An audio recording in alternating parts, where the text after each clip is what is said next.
Death or Prison, brought to you by leanonmeusa.org. Let's join Laz Lopez and Elmo Golden mid-discussion and part 2 of their conversation with Oswald Newbold II. This episode is entitled Life After Life. Hello once again. Welcome to the podcast Death or Prison, brought to you by leanonmeusa.org. How you doing today, Mo? Oh, beautiful, beautiful. I'm happy to be here. Sometimes we're too blessed to be stressed in the middle of this mess. Right. I got to tell you, but it's also a victorious day because I have a guest here, a wonderful guest, someone that is really a privilege and an honor to have. We have Oswald Newbold II. How y'all doing? How you doing today? Right. I'm doing fine. Good to be with you, brothers. All right, all right. Well, this is Death or Prison. And today's topic is called Life After Life. And what do you say we just jump right in? Let's jump right in. After life. Life after life. By the end of this segment, you know what life after life means.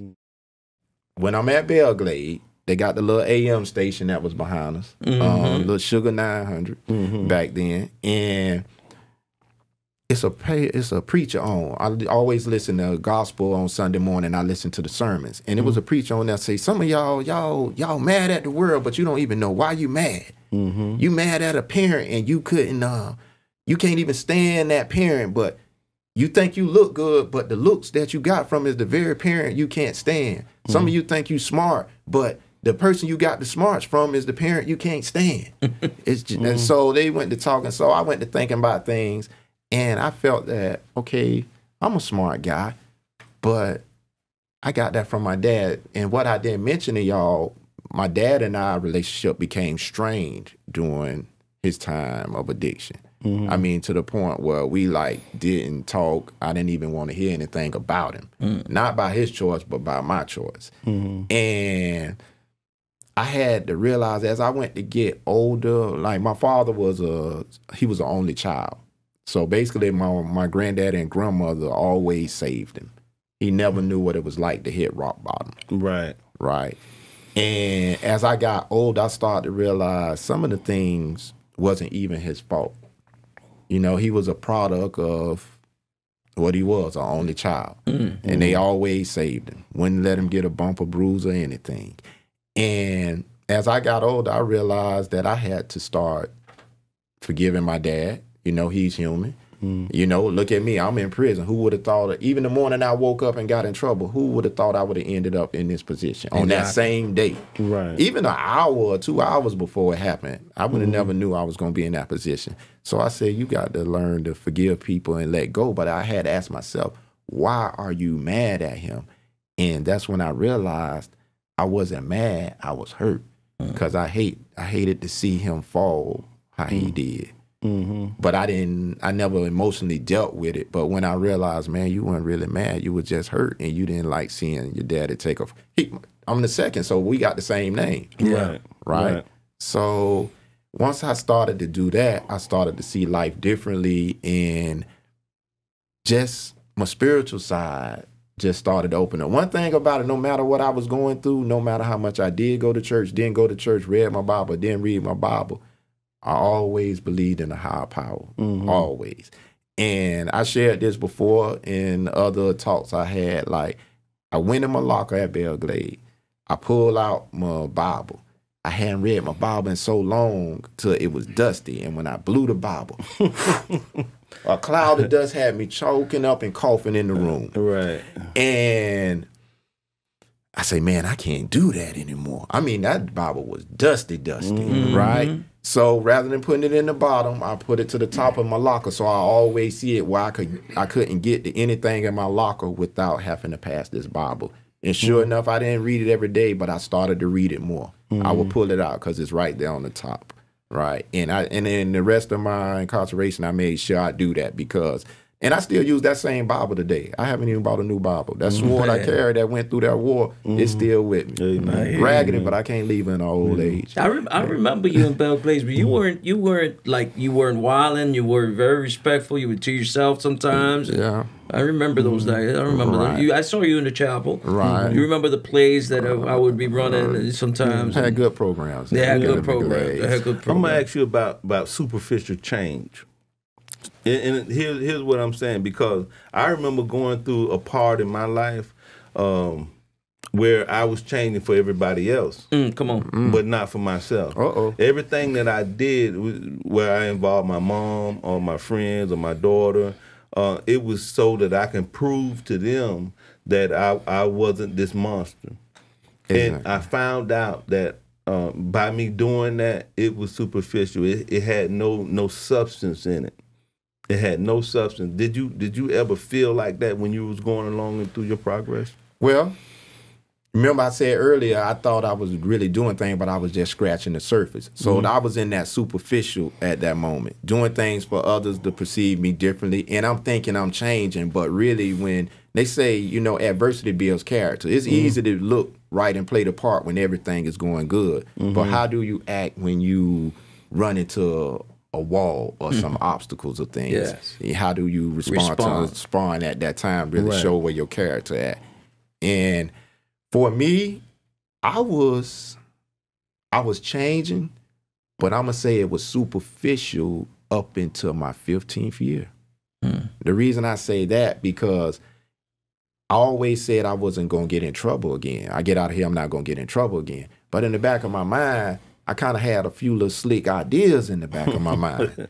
And if I felt I could get away with it, I might have was going to do it to get right, and then I get on back on the right side. Right. I'm just being honest. This is how my mind was thinking. And my life changed. My last grandparent passed away. And that's when I realized, hey, the life you left would not be the life you return to. I didn't know life without my grandmother's house over there, my granddaddy over there. So really my big support network is like passing away. So what am I going to do to survive, to be able to make it, to not really come back to this place again? So that's when the superficial change now is about to move out the way. And I got to really get into the nitty gritty of, okay, how did you come here the first time? Right. Okay, that attitude, you better check that, man. Yeah. You never thought it would have put you here, but now it got you here. So you got to really deal with that. And I have been dealing with it over the years, because you seen me. But I had to learn to forgive people.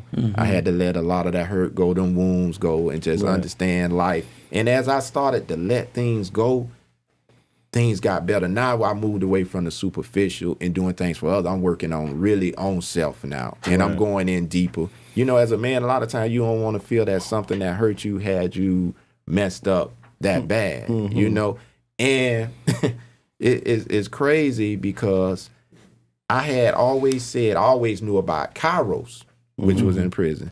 And that's the spiritual retreats when we go through and when the ministries come in. And I had always said, I never want to go just for the food. I said, if I ever go to Kairos, I want to go for the right reason. That's right. And I say, God, when this time is right, send me. Right. So I finally got sent to Kairos after I was in prison 15 and a half years. It took that long? That long. But I never asked to go either. Okay. But the first time I ever asked to go, I was let in. Okay. Because I went for the right reason. And that played a big part in my spiritual growth from that point. Because that's when my life, when I just say, now I was going deeper into self. I was running around. By then I'm at South Bay. I won't even take a class. Once they sent me to substance abuse and sent me to life skill, oh man, I just ran around that pound wild. I wasn't trying to go to a class, and if they just put me on the bus, they do, but I ain't trying to go to class. Right. You were talking about your 15th year, that this was a turnaround, right, on the 15th year. So now we have still a span of 10 more to go. Right, and we're going to fast track that, right?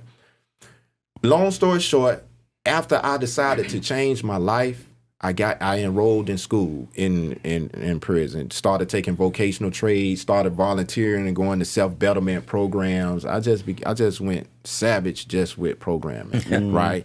And I did that for the rest of my 10. No matter where I was, if I ended up at an institution that didn't have education, I was on self-education. So no matter what, my last 10 was all the way in the books, right? Now you see me, I don't even have a shank. I got books under 2 arms dragging me down the compound because I really didn't want to come back. But something I knew that in order to make it out here, we have to have some knowledge. Yes. We have to have some knowledge. We have to have some skills, some know-how. So I stayed in the studies. And eventually I ended up at Sago Palm in the end. And the University of Florida was coming in, and I took the pesticide program from them. So when they came in and proctored the state test, I ended up with 4 pesticide license. Wow. So that would go to when I got home. The job I have right now, the spray tech position I have, had been vacant for 2 years. And they couldn't find a spray tech with a license. No kidding. Yeah, and the job I ended up getting now, and I beat out 27 other applicants when I did, and I was the only one with a license then. Wow. So it's like after doing what 25 years. See, now this is what we have to understand where we get the word of institutionalize, and I want to touch on that real quick because you go in, you're 19, and you come out, you're 44 when I actually walk out. 44. 44. Boy, and I was complaining with my 10 years. Okay, so 19. I missed my 20s and 30s. 44.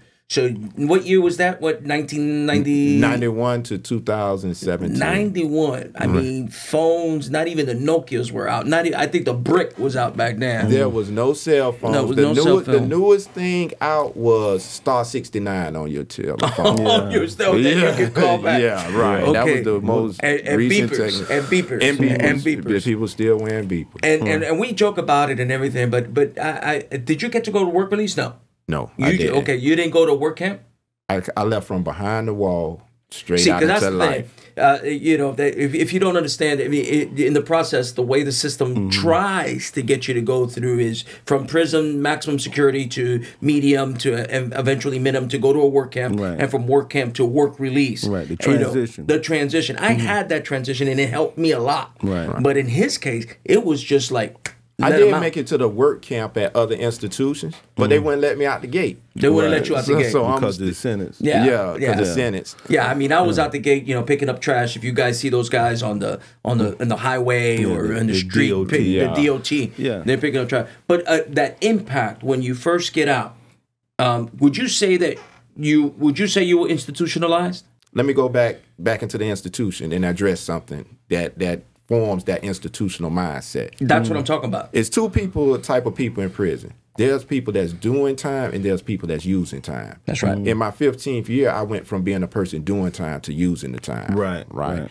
And that is critical. That preparedness is what makes us ready for walking out the gate. You can't just walk out the gate and hit it like a light switch, like you're going to go from one thing to the other. Right. It's not going to happen. So things that make us institutionalized, worried about running to the rec field, what they got for child, what's on TV. I didn't worry about those things because those things was minute and they were not going to make a difference with the success of me and life going forward. So the institutional part, I understand where you're coming from with that, but even while I was in there, I kind of fought against becoming institutionalized. I understood institutions and I knew how to survive it. And some things gonna get in you no matter what. Oh yeah. But I'm talking like, for example, a little simple thing. Like I had a boss man when I first got out or whatever, and he had a lot of keys. Right. And I hear the tangling of the keys, and it take me back. Right. That's a little.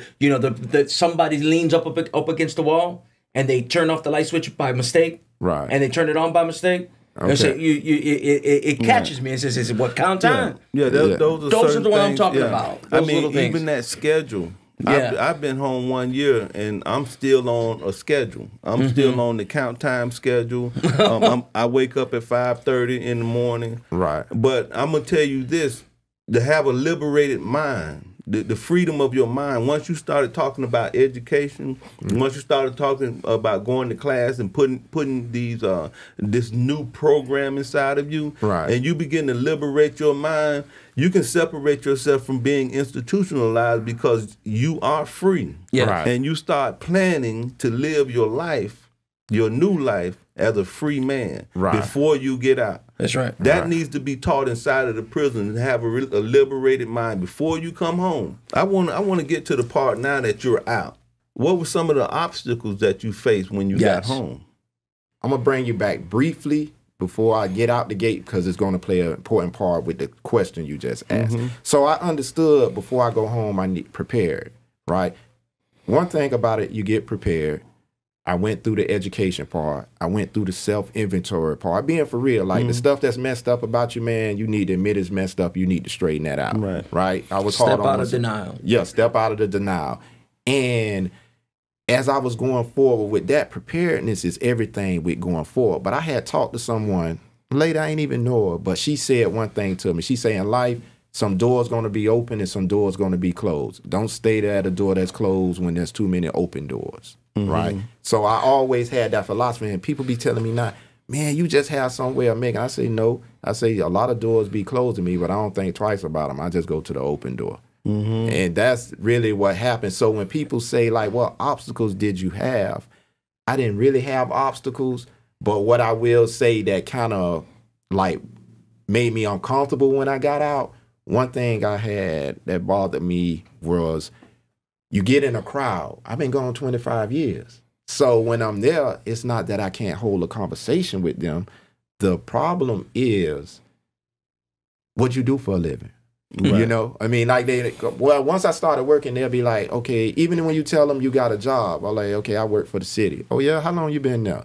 Now I've been there about 30 days, right? Well, I've been there about a month. Well, what you was doing before then? So that was always the uncomfortable position. So what happened was I didn't want to be around people who didn't already know me because those was uncomfortable questions when I first came out.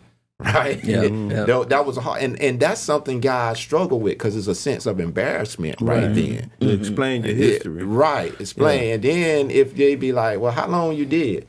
Now I got this old. It just opens a can of worms. Oh, man. So with that, but I didn't really have many obstacles. So you got a job as soon as you got out. You had housing. But here go the thing. Yeah, I had housing. I was able to go to my mom's house. My dad passed away while I was in, so I put money aside for myself, right? So when I came home, I had an itemized plan, everything from cosmetics to like starting with 4 pair of pants, 4 shirts, 4 shorts, this, underwears. I need to get my license straight. All that was budgeted out, and I left that money. So really when I came home, I didn't need 1 penny from anybody. I didn't have a lot. I'm talking about like, I even went into Walmart and bought a pair of $14 FUBU tennis shoes. I didn't care. Nobody had to buy for it. I got for myself, and it was a starting point. I still wear them FUBU shoes today to remind me of where I started from when I came out. So that was, but everybody not in that position. A lot of people are not in that position. But in the class, when I was in there, this is something I always tell people. What is your 72-hour plan? What are the things you're going to need straight out the gate that you got to get? You've been gone 10 years. You probably don't have no underwears, no anything. So when I'm talking to guys, I say, this is an important conversation because I say you need to write down everything you're going to need, from getting your license right to what clothes you're going to need, anything that's going to cost money. You can't say, hey, sis, I'm coming home in 2 months. People don't have a blank check for you. So you need to know what you're going to need so people could slowly, over the course of time, start to get them. Like, purchase of stuff. Yeah, they could get you a few underwear, T-shirt. You're not going to be too far off that size when you get out. And I started preparing before I even went home for that. And the barriers, I mean, I had in my mind, I said this here. If I got to start out like from a homeless shelter, I had a plan where if I started out from a homeless shelter, I had a plan where if I had someone to help me, if everybody turned their back on me, I had a plan from starting from scratch. When you say someone help you, you didn't talk about any brothers or sisters? You have any brothers? I got a brother. My brother was there. Did they immediately support you coming out? Yeah, my family was there to pick me up. When I got out from Sago, they took me over to the Starcade. So my mother was there, my brother, my niece's nephew, my best friend. I had a big support network there with me then. So from that point, and my brother actually was coming up with a plan. I was like, nah, I already know what I got to do. I need y'all to take me here, here, and here. Right. And that's how it went with me. I already knew what I had to do. And my brother was looking at me crazy. But after a while, he went to like saying, well, what's next on the plan? So he started looking at the plan. And after like 4 days, 3-4 days, he say, man, we done did a lot, boy.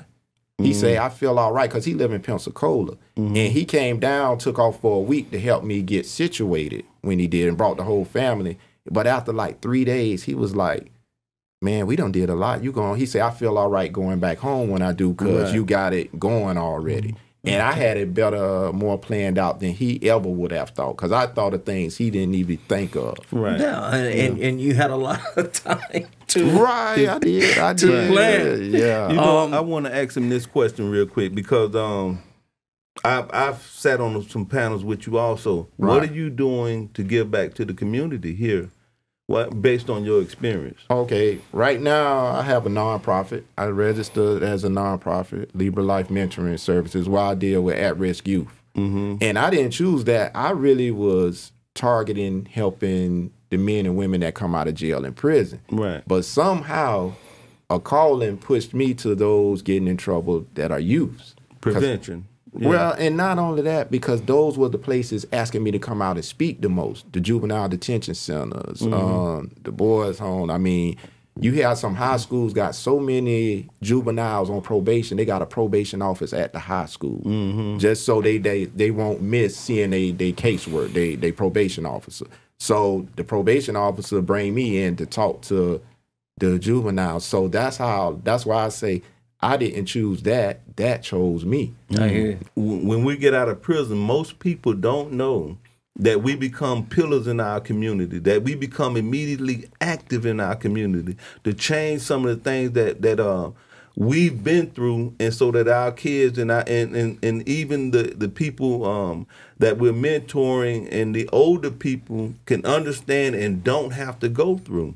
And that's why Lean On Me USA.org is so important, because it provided a platform for us so that we can say, hey, we're out here, we're working with you, right? We're living next door to you, we're shopping at the same stores, and we're also making an impact in our community as soon as we get out. That's right. Right. So that's why this program, this death or prison program, is so important. So we can tell our audience, we can tell the people that are listening, yes, we're out here, and not all of us are not going back to prison. If we are, we're going in as volunteers or pastors, and we're ministering to the people who are there, so that they can listen to this information from us about how to face these barriers, how to have life after life. That's right. Right. Because basically society and the social media likes to just point the negative. Right. The guy that goes back to prison. Right. The guy who committed the crime again. We got successful stories, and that's why we're here. We're getting close to our closing, Oswald, and so we go from life in prison to life on the outside. Oswald, it's been an honor and a pleasure having you here today. Right. Your testimony, I'm sure, it encourages. Again, this is Lean On Me USA.org, who is bringing you today Death or Prison.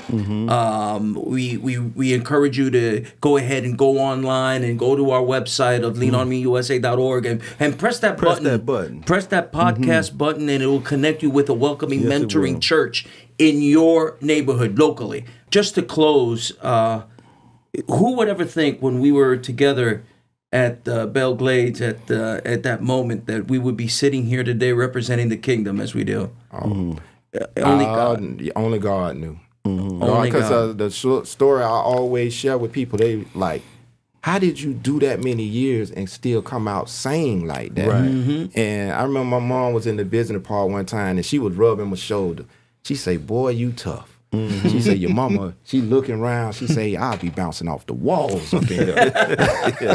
Yeah. So, but I always tell people, if you ever seen the story about the one set of footprints in the sand, you know it. I say I didn't do the time, God did that time for That's me. right. He carried. I say, because I would have been all over the place. I say God carried me all the way through. My body was just there. Because me, from a human standpoint, I wouldn't have been strong enough on my own to do it. So that spirit toted me through that, even in my times when I wasn't good to the spirit.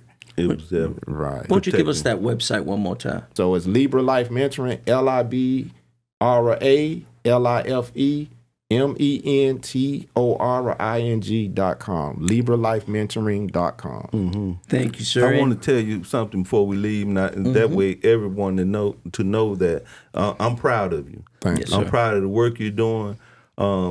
For me to sit here and witness somebody that had life sentences and did 25 years in prison and came out and was ready to give back to the community, I'm glad that I've had the opportunity to sit on panels with you and speak with you and join the fight with you concerning our children and other people in this community. It's working, and I'm glad that y'all two good brothers. You know, I don't know this brother here. He always embrace you in God's love. When I see you too, Brother Elmo. So I'm glad to be there. And something someone said to me is they see guys come out and they come back in the community. They do things 3 months, 5 months, 6 months, but then they disappear. Right. And one thing they say around my community, they glad to see I'm still out there years later. So yeah, you're going on 3 years. Right. Yeah. And I came straight out the gate. And I always say they laid me down long enough so I came out the fence with my feet moving. That's right. And they still moving right now. All right. Well, we come to the end of our podcast. It's been an honor and a pleasure. I'm glad you joined us. From death or prison, we like to choose life. Choose life. Choose life. Till next time. We invite you to the leanonmeusa.org website, where you or your family can click the middle button and be connected to a welcoming, mentoring church. Once you click the button, you fill in your name, email address, phone number, city, state, zip, and leave a comment. We would love to hear from you or your family. Looking for a welcoming church? Connect at leanonmeusa.org. Death or Prison is a production of leanonmeusa.org. Copyright 2020. Death or Prison is offered for information only and is not intended as legal advice. Thank you for listening. I can change the world. Feed one, teach one boy and girl.